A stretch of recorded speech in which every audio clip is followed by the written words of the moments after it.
찬양 가사처럼 주님께서 우리의 마음 가운데 늘 살아계셨으면 참 좋겠네요. 오늘은 좀 딱딱한 얘기를 조금 드리려고 합니다. 저는 재미있는데 여러분 아마 재미없으실 것 같은데 철학에 대한 이야기를 조금 해볼까 해요. 철학이라고 하는 학문은 실체에 대한 물음으로부터 시작이 됩니다. 도대체 뭐가 실체냐? 뭐가 실체하는 것이냐? 여기에 대해서 많은 사람들이 크게 이제 두 가지로 대답하는 경향이 있는 거예요. 한 종류의 사람들은 우리가 흔히 이제 경험론자라고 얘기하는 사람들인데요.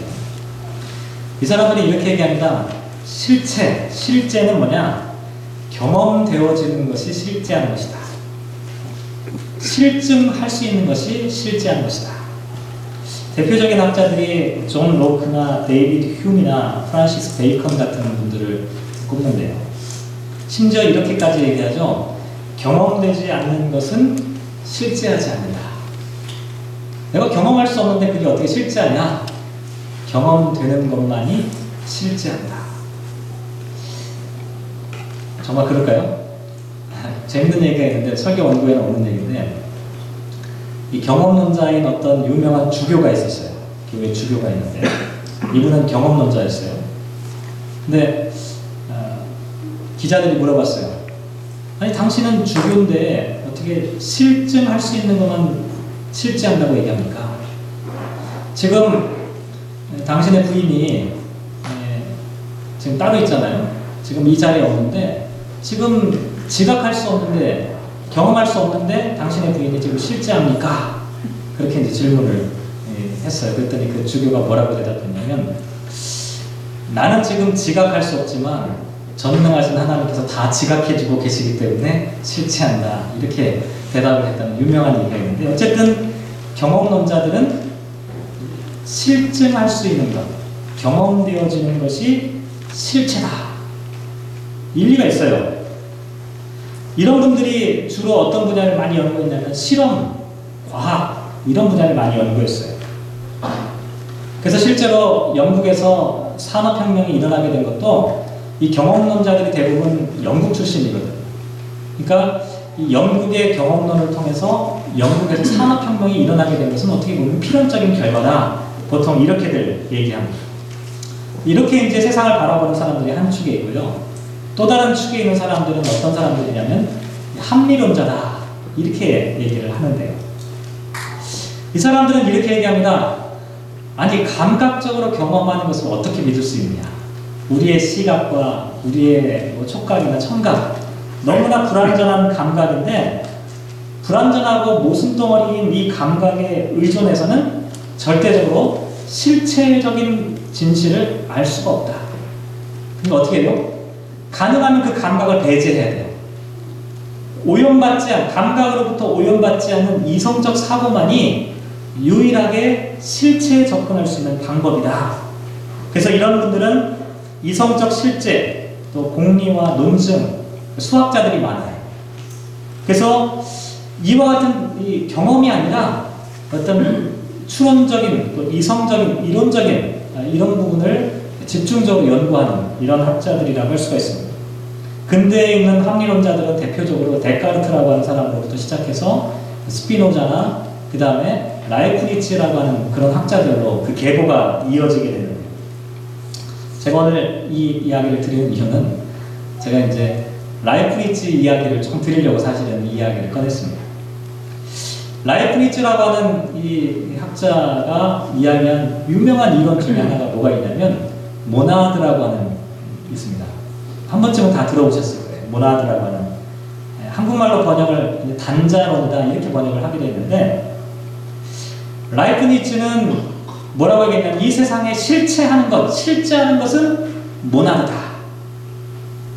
이 모나드는 더 이상 쪼개지지도 않고 더 이상 사라지지도 않고 뭐 이런 표현들을 막 썼어요. 그래서 뭐라고 얘기하냐면 이것은 부식되지도 않고 시작도 끝도 없고 창조되는 것도 없어지는 것도 아닌 그저 그렇게 존재하는 이 실체.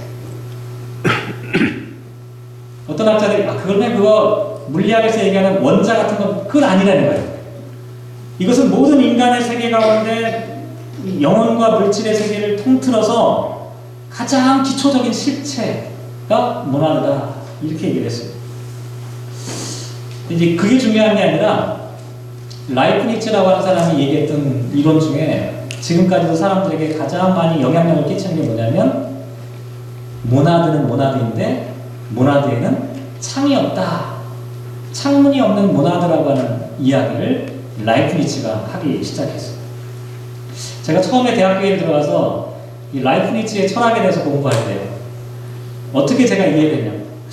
라이프니츠라고 하는 사람이 왜 이 세상의 궁극적인 그 실체가 모나드라고 얘기하고 그 모나드에는 창문이 없다라고 말한 것일까? 저는 어떻게 이해하냐면 그때는 뭐 철학에 대해서 잘 모르니까 이 라이프니츠가 실존 철학자인가 보다. 그래서 인간의 어떤 그 인간의 소외된 현상들을 창문이 없는 그런 실존 이렇게 표현하는 것이라고 저는 생각을 했어요. 그렇잖아요. 창이 없다는 게 보통 어떤 뜻입니까? 막혀있다는 거잖아요. 커뮤니케이션이 안 된다는 얘기잖아요. 폐쇄되어 있다는 의미를 갖고 있잖아요. 그러니까 저는 그렇게 생각한 거예요. 모나드에 갇힌 인간의 실존, 인간의 소외를 나타내는 그런 표현일 것이다. 근데 나중에 공부를 좀 더 해보니까 제가 헛다리를 짚었더라고요. 모나드에 창이 없다라고 하는 이야기는 그런 의미가 아니었습니다. 모나드에 창이 없다는 것은 모나드는 더 이상 창문을 통해 다른 것을 공급받을 필요가 없기 때문에 창이 없다라고 하는 그런 의미였어요. 다시 말씀드리면 모나드는 그 안에 자기 속성과 함께 우주적인 속성이 함께 포함되어져 있기 때문에 자족적이고 자립적이라는 거예요. 그러니까 외부적으로 무엇인가 공급되어야 할 필요가 전혀 없는 그런 상태를 이 라이프니츠가 창이 없는 모나드라고 하는 표현으로 이야기를 했다는 것이죠. 제가 왜 이 말씀을 드리냐면 창이 없는데 열려져 있는, 창이 있는데 오히려 닫혀지는. 라이프니츠의 이야기는 그런 얘기거든요. 오늘 본문에 있는 이야기가 바로 그런 비슷한 얘기예요. 본문에 나와 있는 이야기를 잘 생각해보면 감옥에 갇혔는데 자유로움, 감옥에 가두었는데 오히려 자기들이 갇혀있는 그런 모습들을 오늘 본문 가운데 이야기를 해주고 있습니다. 그래서 오늘 말씀을 생각해보면서 저와 여러분이 창이 없는 모나드라는 것이 과연 무엇일까? 감옥에 갇혀있지만 감옥에서 발견되지 않았던 그 사도들의 모습은 과연 무엇을 나타내는 것일까? 하는 것들을 함께 생각을 해보려고 합니다. 우선 오늘 본문에 나와 있는 이야기를 한번 생각해보면 사도행전 5장 오늘 본문에 나와 있는 이야기는 사도행전에서 사도들이 두 번째로 박해를 받는 그런 장면이 오늘 본문 가운데 기록되어 있습니다. 첫 번째 박해는 바로 앞장에 나와요. 사도행전 4장에 나와 있는데요. 한번 찾아보실까요? 사도행전 4장 1절부터 3절까지 나와 있는데요. 한번 같이 한번 읽어보도록 하겠습니다. 사도행전 4장 1절부터 3절 시작. 사도들이 백성에게 말할 때에 제사장들과 성전 맡은 자와 사두개인들이 이르러 예수 안에 죽은 자의 부활이 있다고 백성을 가르치고 전함을 싫어하여 그를 잡음에 날이 이미 저물었으므로 이튿날까지 가두었으나. 이렇게 나와 있죠. 첫 번째 사건은 사실은 어디와 연결되어 있냐면 사도행전 3장에 나와 있는 베드로와 요한이 성전 미문에 있는 안진뱅이를 일으켜 세우는 그 역사가 끝나고 난 다음에 베드로가 설교하고, 베드로가 설교할 때 주로 어떤 설교를 했냐면 어떤 설교를 했습니까? 예수 그리스도의 부활에 대한 설교를 했거든요. 이게 사람들에게 못마땅했던 거예요. 근데 특별히 이 첫 번째 박해를 잘 생각해보면 우리는 박해하면 로마에 의한 박해만 딱 연상을 해요. 이교도들에 의한, 이방인들에 의한 박해를 생각하는데 여기에 나와 있는 박해는 유대인들에 의한 박해였습니다. 그럴 수밖에 없죠. 유대인들이 보기에 이방인들은 지금 기독교의 실체를 모르는 거예요. 그런데 유대인들이 보기에는 이 기독교인들이 예수 그리스도의 부활을 증거하고 있다는 사실이 이상하게 들린 거예요. 그래서 이들을 박해하게 된 거예요. 첫 번째 박해는 그렇게 시작했어요. 두 번째 박해가 오늘 본문에 나와 있죠. 오늘 본문에 나와 있는데요. 12절 말씀 한번 볼까요? 5장 12절 말씀 같이 한번 읽어보시죠. 시작. 사도들의 손을 통하여 민간의 표적과 기사가 많이 일어나매 믿는 사람이 다 마음을 같이하여 솔로몬 행각에 모이고 5장에도 보면 사도들이 또 솔로몬 행각에서 모인 사람들에게 어떤 일을 지금 하고 있냐면 놀라운 기적의 능력들을 막 행하는 거예요. 얼마나 대단한 기적을 행했는지 15절 한번 말씀드려요. 15절 말씀 시작. 심지어 병든 사람을 데리고 거리에 나가 시비대와 요 위에 누이고 베드로가 지날 때에 꼭 그의 그림자라도 누의 일에 덮일까. 이 정도 되면 끝내주죠. 제가 지나갈 때 그림자가 누구에게 덮일까를 바래가지고 막 병든 사람들이 막 때같이 길 양옆에 서 있다고 생각해 보세요. 얼마나 대단한. 지금 폭발적인 하나님의 역사가 막 일어나고 있는 거예요. 이렇게 되니까 어떤 반응들이 일어나기 시작했냐면 17절, 18절로 이게 오늘 본문으로 넘어가는데요. 17절, 18절 시작. 대제사장과 그와 함께 있는 사람, 즉 사두개인의 강파가 다 마음에 시기가 가득하여 일어나서 사도들을 잡아다가 옥에 가두었다. 이렇게 나왔어요. 이게 두 번째 박해가 일어나게 된 그와 같은 계기입니다. 다시 말씀드리면 4장에서 일어난 박해는 사도들이 예수 그리스도의 부활의 복음을 전했기 때문에 이게 싫었어요. 그래서 박해를 했고 5장에서는 사도들이 복음을 전하면서 어떻게 했어요? 능력과 기적과 하나님의 주시는 그 파워들을 행하기 시작하니까 당시 종교 지도자들이 마음 가운데 시기와 질투가 생겨나기 시작한 겁니다. 그래서 결국 이들을 감옥에 가두게 되었다는 거죠. 둘 다 부활의 말씀과 부활의 능력과 관련된 사건이라고 말씀을 드릴 수가 있어요. 이렇게 박해를 받게 되니까 어떻게 되었습니까? 사도들이 감옥에 갇히게 되었고 감옥에 갇혔는데 그 다음에 어떤 일이 벌어졌냐면 오늘 본문의 이제 핵심적인 구절이 19절, 20절인데요. 19절, 20절 같이 한번 읽어보죠. 시작. 주의 사자가 밤에 문문을 열고 끌어내어 이르되 가서 성전에 서서 이 생명의 말씀을 다 백성에게 말하라. 주의 사자가, 여기 주의 사자는 누굴까요? 주의 사자를 보통 천사가 내려왔다라고 생각을 많이 하시죠. 네, 그럴 수 있어요. 천사가 나왔을 수도 있고요. 여기 나와 있는 주의 사자라고 하는 것은 하나님의 명령을 전달받아서 그걸 전달하는 메신저 역할을 하는 사람이기 때문에 꼭 날개는 없어도 돼요. 날개가 필수적인 역할은 아니에요. 당시 그 경비병 가운데 한 명이 주의 사자 역할을 할 수도 있어요. 그러니까 그렇게 생각하시는 게 좋아요. 어쨌든 그게 중요한 게 아니라 지금 문이 열린 거예요. 그리고 그 사도들이 감옥으로부터 탈출하게 되었다는 거예요. 그런데요, 21절을 보면 당시에 있는 지도자들은 아마 좀 이것을 깨닫지 못했던 것 같아요. 21절 한번 읽어보시죠. 시작. 그들이 성전에 들어가서 가르치더니 대제사장과 그와 함께 있는 사람들이 와서 공회와 이스라엘 족속의 원로들을 다 모으고 사람을 옥에 보내어 사도들을 잡아오라 하니. 여기에 보면 분명히 그렇게 나와 있죠. 사도들은 이미 감옥에서 풀려났어요. 그래가지고 새벽부터 성전에 가가지고 막 가르치기 시작했어요. 그런데 같은 시간에 제사장과 공회 원로들은 어떻게 했어요? 회의를 소집한 거예요. 이 사도들을 재판에 넘겨가지고 처벌하기 위해서 지금 재판을 여는 겁니다. 그래가지고 죄수들을 끌고 오라. 이렇게 이제 사람들에게 명령을 했죠.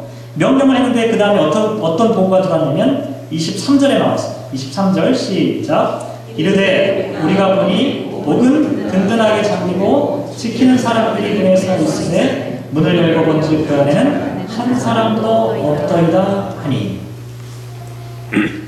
이게 오늘 이야기의 줄거리입니다.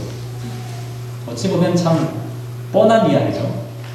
감옥에 gat혔다가 주의 사자의 도움으로 감옥에서 탈출하게 되었다. 감옥에서 풀려난 이야기가 여기만 나오는 게 아니잖아요. 바울과 실라 이야기 또 나오잖아요. 어찌 생각해보면 이 이야기는 수많은 박해 속에서 영웅적으로 감옥에서 탈출했던 사도들의 이야기를 기록하는 것이라고 할 수가 있습니다. 근데 제가 말씀을 좀 묵상하면서 사도행전을 기록한 누가가 그냥 영웅적인 사도들의 이 탈출 이야기를 전하려고 했던 것만은 아니겠다라고 하는 생각들을 제가 해보게 되었어요. 왜냐하면 오늘 본문 우리 한글 성경에서는 정확하게 나와 있지 않지만 오늘 본문을 자세히 묵상해 보면 사도행전을 기록한 누가의 의도가 조금씩 담겨있는 단어들이 기록되어 있어요. 특별히 우리는 감옥이라는 단어가 또 다른 단어 별로 없잖아요. 감옥이라는 단어, 뭐 유치장 감옥 뭐 이렇게 쓰여지는데 감옥이라는 단어가 그렇게 많지 않은데 지금 누가는 감옥이라는 단어를 서로 다른 단어들로 다 기록하고 있어요. 참 이상하다는 생각을 제가 처음 했어요. 왜 똑같은 단어를 그냥 써도 될 텐데 왜 감옥이라는 단어를 쓸 때 다 다른 단어를 쓰고 있어요. 첫 번째 18절에 나와 있는 단어를 보시면 사도들을 잡아다가 옥에 가두었다 이렇게 나왔잖아요.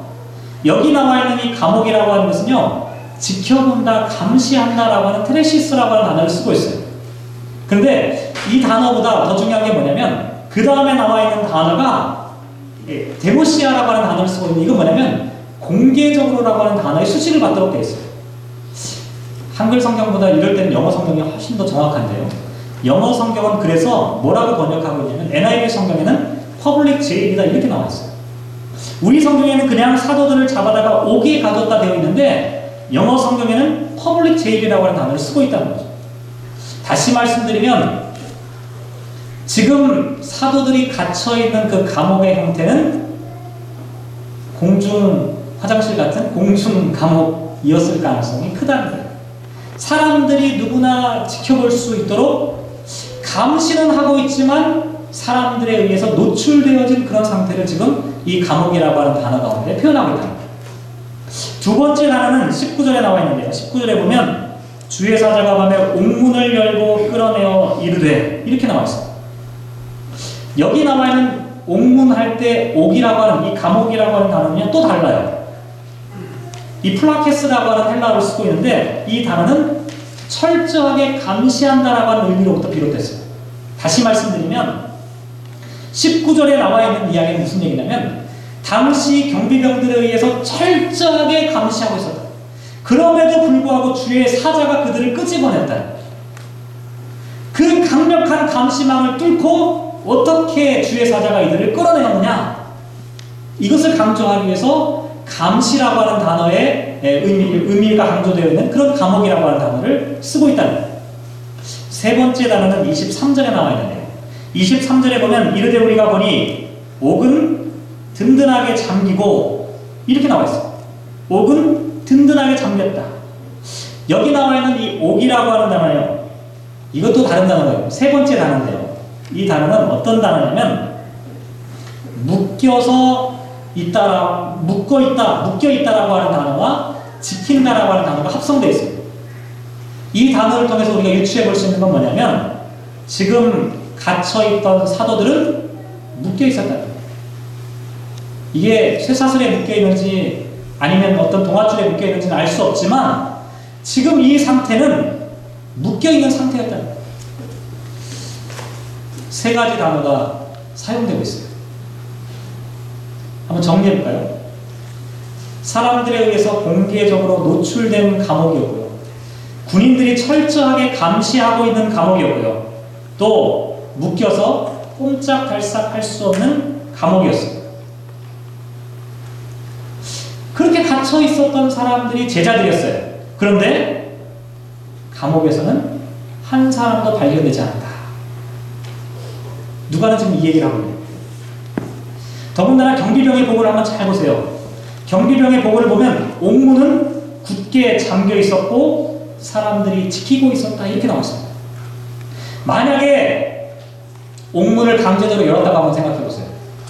그러면 옥문은 열려 있었을 것입니다. 그렇죠? 만약에 옥문을 열면서 주의 사자가 그 경비병들과 전투를 했다면 그 보고는 금방 들어갔을 거예요. 그런데 옥문은 그대로 닫혀 있었고 지키는 사람들도 그대로 있었는데 그 안에 있어야 될 사람들이 없었다는 거예요. 저는 말씀을 묵상하면서 이것은 단순한 탈옥 사건이 아니라 무엇인가 중요한 의미를 이 가운데 내포하고 있는 것이 아닐까 이렇게 생각해 봤습니다. 도대체 이 이야기를 통해서 우리에게 말씀하시는 메시지가 과연 무엇일까? 그냥 감옥에 갇혔다가 풀려났다고 하면 그냥 이야기가 끝날 텐데 지금 누가는 감옥이라고 하는 이 단어를 특별한 의미를 부여하면서 지금 자꾸 설명을 하고 있어요. 다시 말씀드리면 누가는 갇혀있다라고 하는 것을 지금 다른 각도로 여러 가지로 지금 설명하고 있는 거예요. 그런데 누가 정말 갇혀있느냐? 지금 이 질문을 하고 있다는 거죠. 감옥에 갇혀있는 줄 알았던 그 사람들은 갇혀있지 않았다는 거예요. 진짜 갇혀있는 사람은 다른 사람이었다는 거예요. 다시 말씀드리면 사도들을 감옥에 가둔 사람들, 사도들을 감옥에 가둔 그 사람들이야말로 감옥에 갇힌 사람들이었다라고 하는 것을 말하고 있다는 거죠. 앞에서 이미 말씀드렸지만 사도들을 감옥에 가둔 사람들은 누구였습니까? 4장 1절에 보면 제사장들과 성전 맡은 자와 사두개인들 이렇게 나와 있어요. 5장 17절 말씀에 보면 대제사장과 그와 함께 있는 사람, 즉 사두개인의 당파라고 표현되어 있습니다. 다 비슷비슷한 사람들이에요. 근데 이들이 왜 사도들을 체포했습니까? 4장 2절에 보면 예수 안에 죽은 자의 부활이 있다는 것을 백성들에게 가르치는 것을 싫어했기 때문에 5장 17절 말씀에 보면 마음에 시기가 가득하였기 때문이다 이렇게 나와 있습니다. 우리말 성경에는 그냥 싫어했다고 나와 있는데요. 4장 2절에 싫어했다라고 하는 이 표현을 영어 성경에서는 greatly disturbed 이렇게 나와 있습니다. 아주 끔찍하게 혐오했다라고 하는 그런 의미를 갖고 있습니다. 그러니까 저 사람들이 모여서 또 오늘 예수님의 부활을 전하고 있네? 난 저런 거 보기 싫어. 이 정도가 아니라 끔찍하게 혐오하고 그것을 볼 수가 없어서 그것이 자기에게 상처가 될 정도로 이와 같은 상태를 지금 나타내는 그런 표현이라고 하는 것이죠. 시기가 가득했다라고 하는 표현도요. 시기에 의해서 둘러싸여 있다는 거예요. 시기가 충만하다라고 하는 의미가 있어요. 은혜가 충만해야 되는데 시기가 충만해요. 시기에 둘러싸여 있어요. 다시 말씀드리면 누가는 지금 그 얘기를 하고 있어요. 감옥에 갇혀 있었던 사람들은 한 사람도 발견되지 않았지만 오히려 사도들을 감옥에 가두었던 그 사람들의 마음 상태를 분석해 보니까 그들은 미움으로 갇혀 있었어요. 그들의 마음은 시기로 갇혀 있었어요. 보통의 경우는 어떻습니까? 감옥에 갇힌 사람이 괴롭잖아요. 혹시 감옥에 가보신 네, 없으시죠? 감옥에 갇힌 사람들이 괴로워해야 돼요. 더군다나 묶여 있잖아요. 그리고 사람들이 쳐다보잖아요. 얼마나 수치스러운 일입니까? 그런데 사도들이 감옥에 그렇게 갇혀 있었지만 사도들은 그 속에서 발견되지 않았다는 거예요. 오히려 사도들을 감옥에 쳐넣은 사람들이 괴로워하고 있어요. 왜 이렇게 되었냐는 거죠. 제가 오늘 처음에 철학 이야기를 했잖아요. 그 얘기를 오늘 접목을 시켜보려고 하는데 라이프니츠가 모나드에 대해서 이야기를 했는데요. 창이 없는 모나드는 고립과 단절을 의미하는 것이 아니라 자기 완전성을 의미한다고 말씀을 드렸어요. 그러니까 더 이상 외부적인 도움이나 공급이 필요 없어도 그 안에 충분한 거예요. 좀 라이프니츠가 생각했던 모나드는 바로 그런 거였어요. 그렇게 완성된 존재가 그 세상의 실체일 것이다. 그리고 라이프니츠가 뭐라고 얘기하냐면 왜 그것이 자기 완결적인 구조를 가질 수밖에 없느냐? 그 안에는 우주가 담겨있기 때문이다. 이렇게 얘기했어요. 거기 안에는 신적인 속성이 담겨져 있기 때문에 다른 것으로부터 공급될 필요가 없다. 창문이 필요 없다. 이렇게 얘기합니다. 저는 그 이야기를 생각하면서 그런 생각을 해봤어요. 지금 사도들이 감옥에 갇혀 있어요. 창문이 없어요. 막혀있는 상황이에요. 묶여있어요. 꼼짝할 수 없는 상황이에요. 그런데 이들은 자유했어요. 이들에게는 막혀있는 것이 아니라 오히려 이들은 참다운 자유. 그들은 이 감옥 가운데 발견되지 않는 사람들이었다는 것이죠. 오히려 이들을 감옥에 가뒀던 사람들이 답답해서 괴로워해서 미칠 지경이었다는 이야기를 하고 있다는 거예요. 누가 과연 감옥에 갇힌 사람일까? 이 이야기를 제가 라이프니츠의 모나드의 이야기를 한번 기독교 신학하고 한번 접목시켜보니까 이런 생각이 좀 들더라고요. 하나님께서 이 세상을 창조하셨잖아요. 그리고 저와 여러분을 하나님의 형상으로 창조하셨어요. 하나님의 형상으로 사람들을 창조하셨을 때까지만 해도 저와 여러분은 하나님과 막힘없이 소통할 수 있는 하나님의 충만한 그와 같은 창문이 필요 없는 그와 같은 문화되었어요. 그런데 에덴 동산에서 타락한 이후로 인간들은 그 하나님을 향한 그 하나님의 공급이 단절되게 됩니다. 그때로부터 사람들은 창문을 만들기 시작했어요. 창문을 통해서 서로를 통해 도움을 요청하는 거죠. 내가 부족하다는 사실을 알기 때문에, 내가 결핍된 존재라는 것을 알기 때문에 창문을 열고 사람들을 만나기 원했던 거예요. 근데 불행하게도 불완전한 사람들이 서로 간에 창문을 열고 만나는 그 만남은 완성에 도달할 수가 없었다는 거죠. 창문을 아무리 열고 서로를 만나서 서로의 도움을 통해서 나의 불완전한 부분들을 채워내려고 했지만, 불완전한 사람과 불완전한 사람이 만났을 때 두 사람의 만남은 결국 갈등과 충돌과 전쟁과 투쟁으로 이어질 수밖에 없었다는 거예요. 인간의 삶의 모습이 그와 같은 것이 아닐까, 그런 생각이 들었어요. 불완전한 문화들, 불완전한 사람들은 아무리 창문을 열고 사람들과 소통해봐야 불완전한 것들만을 나눌 수밖에 없다는 거예요. 근데 오늘 본문에서 말씀하고 있는 이 사도들의 모습은 좀 달랐습니다. 사도들의 모습은, 부활하신 예수 그리스도를 경험한 이 사도들은 지금 감옥에 갇혀 있었지만 갇혀 있지 않았다고 말씀드렸어요. 왜냐하면 이들에게는 예수 그리스도의 부활을 통해서 신적인 본성들을 새롭게 깨닫기 시작한 거예요. 더 이상 창문이 필요 없게 된 거예요. 더 이상 다른 사람들과의 소통을 통해 무엇인가를 공급받지 않으면 안 되는 그와 같은 상태가 아니었다는 거예요. 이것은요, 다른 사람과의 소통이 중요하지 않다, 뭐 이런 얘기가 아닙니다. 오히려 여호와는 나의 목자시니 내게 부족함이 없으리로다 라고 하는 신의 고백을 연상시키는 대목이라고 말씀을 드릴 수가 있습니다. 하나님과의 소통을 통해서, 하나님과의 이 만남을 통해서, 부활하신 예수 그리스도를 통해서 신적인, 우주적인 창조의 능력을, 구원의 능력을 회복하게 된 이 사람들은 감옥에 가둔다 한들 감옥에 갇히지 않은 사람들이라고 하는 것을 말씀하고 있다는 것이죠. 반면에 사도들을 감옥에 가둔 사람들, 그들은 감옥 밖에 있었지만 그들은 여전히 감옥 가운데 있는 사람들이었다는 것이죠. 왜냐하면 이미 언급해드린 대로 이들은 미움과 시기라고 하는 감옥 울타리를 만들어 놓고 그 가운데 갇혀있는 상태를 보여주고 있다는 거죠. 아무리 힘을 갖고 있었고 아무리 능력을 갖고 있었지만 이들은 막혀 있었어요.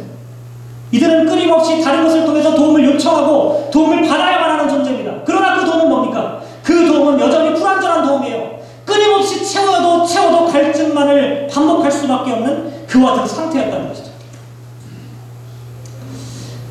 결국 감옥에서는 사도들은 발견되지 않을 수밖에 없어요. 사도들은 감옥에서 발견될 수가 없다는 거예요. 감옥에 갇혔지만 감옥에서 발견되지 않았던 사도들의 모습, 그 이야기, 그런 모습이 어떤 모습일까? 29절의 말씀을 보면 어떤 모습인지 우리가 상상해 볼 수가 있는데, 29절에 이렇게 기록하고 있습니다. 베드로와 사도들이 대답하여 이르되 사람보다 하나님께 순종하는 것이 마땅하니라. 예수 그리스도의 부활을 경험한 이 사도들, 예수님의 제자들은 더 이상 창문이 필요 없게 되었어요.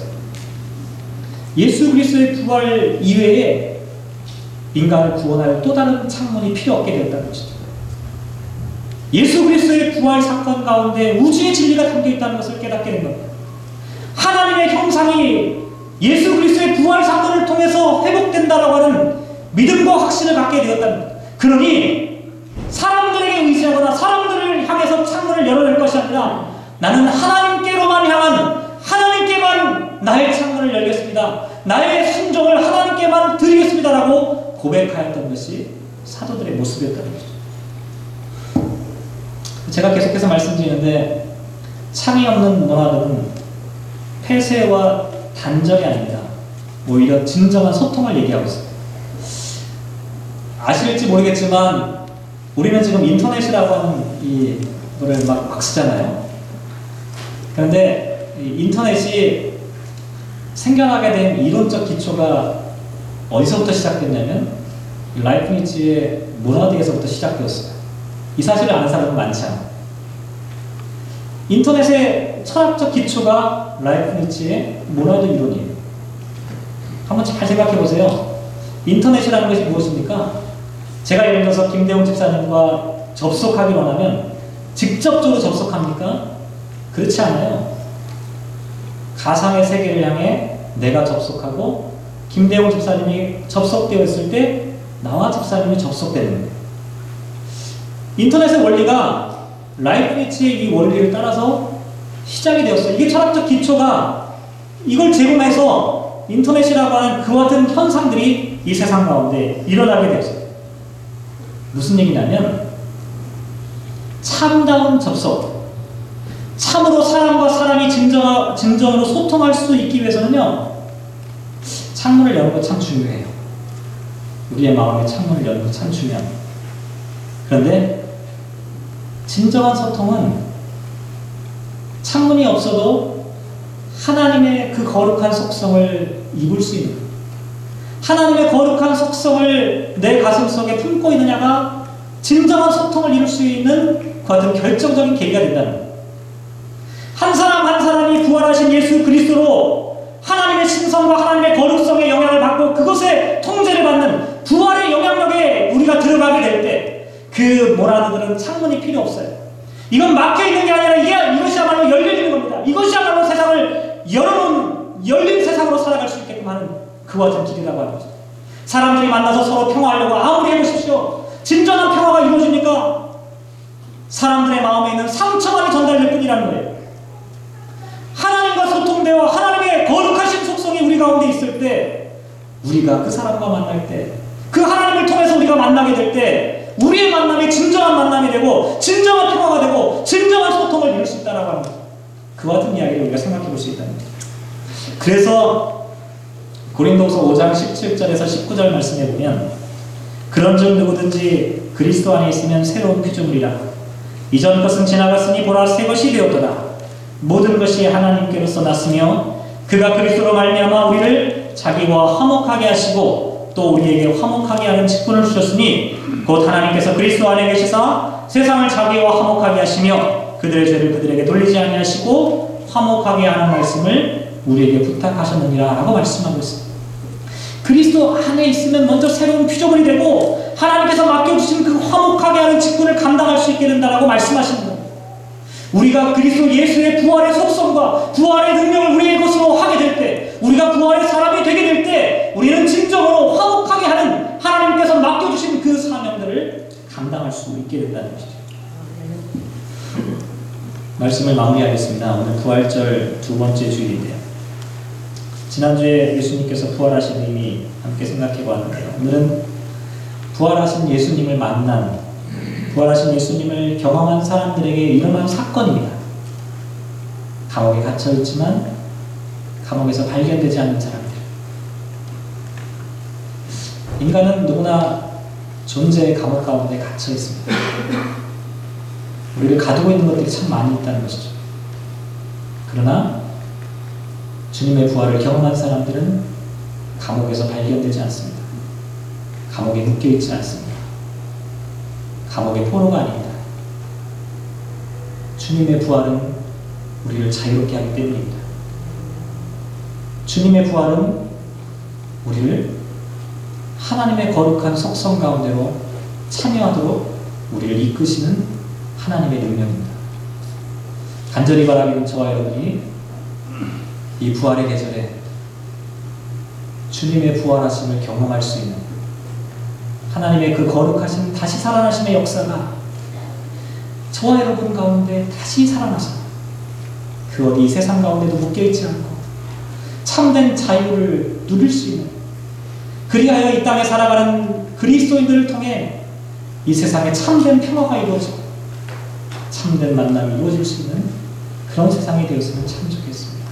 부활절 두 번째 주일, 주님의 부활 사건이 저와 여러분의 삶 가운데도 일어나시기를 주님의 이름으로 기원합니다.